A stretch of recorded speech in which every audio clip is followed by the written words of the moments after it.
Hello and welcome to the Kemetic How-To Guide for Egyptian Pagan and Kemetic practitioners. I'm your host, Sharon.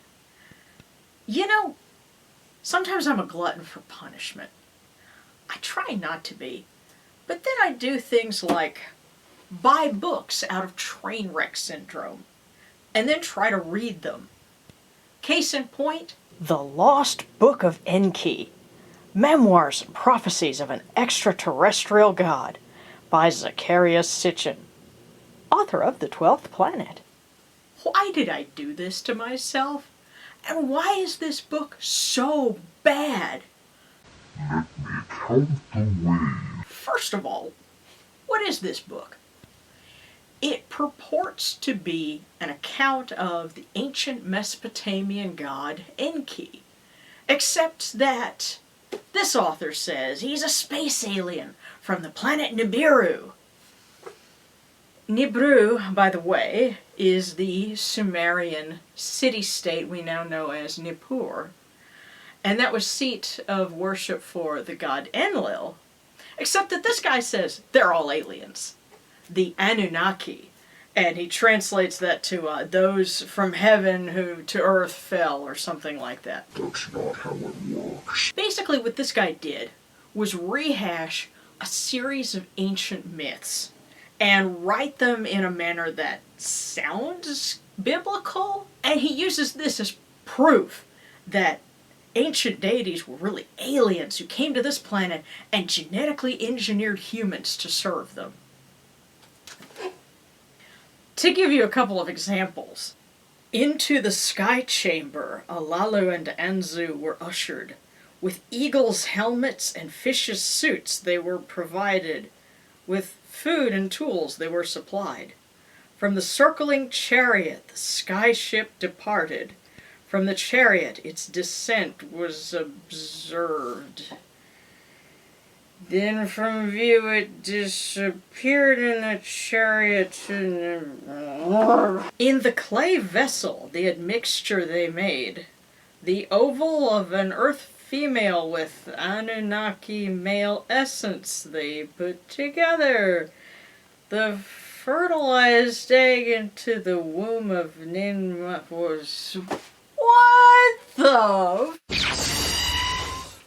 Ay, ay, ay. Oh, and by the way, he drags Egypt into this too, claiming that Marduk is Ra, that Enki is Ptah, and that Ningishzida is Thoth. Not Nabu, maybe? Okay, look. You could argue that the Canaanite god Kotirwakasis is essentially Ptah, because we have some references to that in the archaeological record. But I bet this guy never mentioned that anywhere. And otherwise, connecting Mesopotamian and Egyptian deities is just really not possible. It's not supported, again, by archaeology. And why did I do this to myself? For you, dear viewers, so that we can talk about alien conspiracy theories and why they've become something of a false religion. Because there are so many variations on the theme, that aliens built ancient monuments, that aliens taught humans, that aliens genetically engineered humans, or that people who are black are the only original real humans because white people were genetically engineered by an evil alien scientist named Yakub who developed them in caves. And by the way, that is an actual theory with actual adherents. And if you happen to be a Kemetic of that persuasion who happens to be rage watching my video, for one, give your blood pressure a break. And 2, have you considered that maybe this theory that you follow is actually ganked from the bad writing of a hack white guy journalist? Yeah, this one right here. Look up who Zacharias Sitchin is.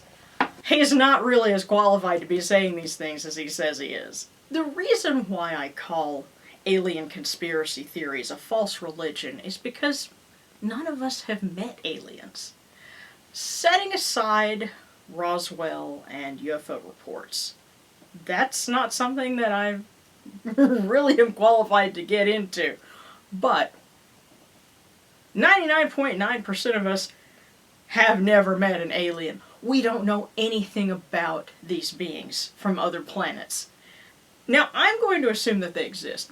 By sheer virtue of numbers, there have to be other planets out there in the universe that have life on them. But because we don't know what they're like, we're free to assign whatever we want to them, and that's dangerous. The abstract concept of aliens has become whatever we subconsciously want them to be.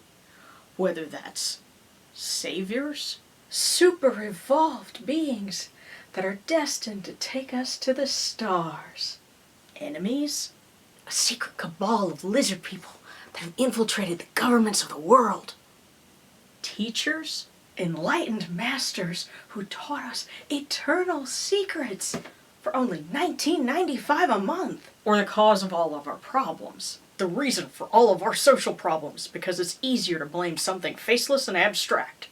And at their worst, aliens become an escape from our own responsibilities. And because space aliens sound scientific, even this guy puts some things that sound scientific in his books here. Because of that, it has more of a veneer of respectability. People are more likely to humor you. If you tell somebody that you're a polytheist, then they're going to ask, well, do you bark at the moon too? Which incidentally is what Morgan's dad asked about me. But if you tell people that you believe aliens built the Sphinx, then they'll humor you. They might even agree with you. Unfortunately, in our society, it's more acceptable to say you believe in aliens than it is to say you believe in gods and goddesses. Meanwhile, a real spacefaring alien species could be just as obnoxious as we are. We could be in for a very rude awakening one day. In the meantime, we shouldn't be waiting for a space rapture, or any other kind for that matter. Instead, we need to learn how to take care of ourselves and learn to listen to the gods and goddesses that whisper in our own hearts instead of waiting for skywriting. In summation, this book was so painful to read, it should come with a warning label. This guy wants spacefaring aliens? Let's give him spacefaring aliens. Cyclonus! Transform and attack!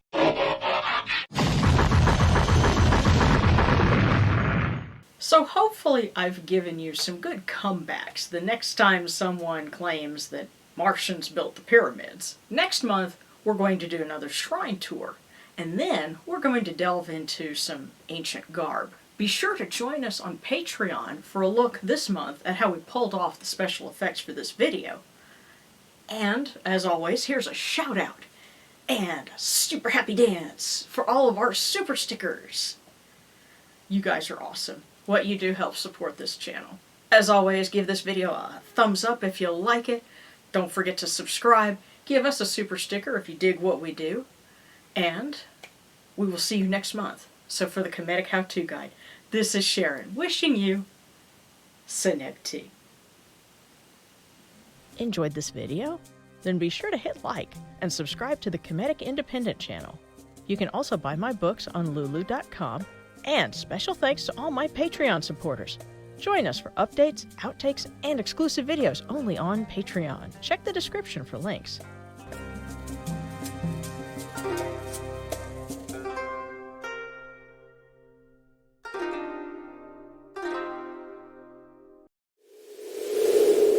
Cannot believe what I'm seeing!